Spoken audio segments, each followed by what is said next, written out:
Good evening. A brief thought on the Parsha B'Shalach. So we know at the splitting of the sea, Kriyas Yamsuf, the pasuk says, "Vayet Moshe yado al hayam." Moshe put his hand over the sea, and Vayolach Hashem es hayam beruach kadim azak kol halayla. And Hashem caused an eastern wind, a strong eastern wind, to blow the entire night, and to split the water. And some of the Mefarshim are trying to figure out the question. So what caused the sea to split at the end of the day? Was it Moshe raising his hand over it, or was it the strong wind? So the Sforno says that when Moshe put his hand over the sea, it split immediately. And what was the wind blowing for? In order to harden the ground, because it was all muddy. So the wind was going to harden the ground through blowing on it, so that the Jews could pass by.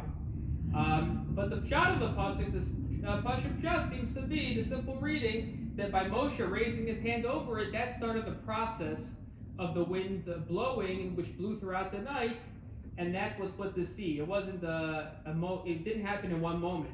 It happened over a period of time that the wind was moving the sea to split. And the Ramban asks, if that's the case, why? Why couldn't the sea split right away?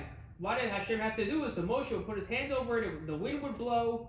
So the Ramban answers that Hashem wanted to give the Egyptians an opportunity to make a mistake.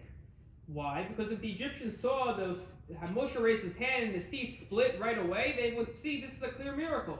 So Hashem gave them a chance to have free will to determine, to say, is this Yad Hashem? Is this Hashem doing this? Or is this, it just happened through nature? It just happened to be that a strong wind was blowing and it happened to split the sea. And so that's what the Egyptians said. And they didn't pay attention to all the makos that happened, all the plagues that happened in Egypt. And they didn't think about the obvious thing that a strong wind doesn't split the sea. It doesn't happen naturally. But Hashem wanted to give them the opportunity to decide, are we going to see this as a miracle? Or are we going to think, oh, this just happened through nature?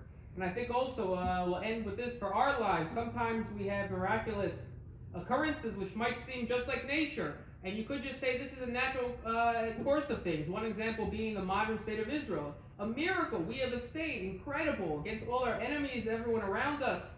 And the point being, we have to recognize it as a miracle. We have to recognize Yad Hashem, unlike the Egyptians who didn't see it. Rabbi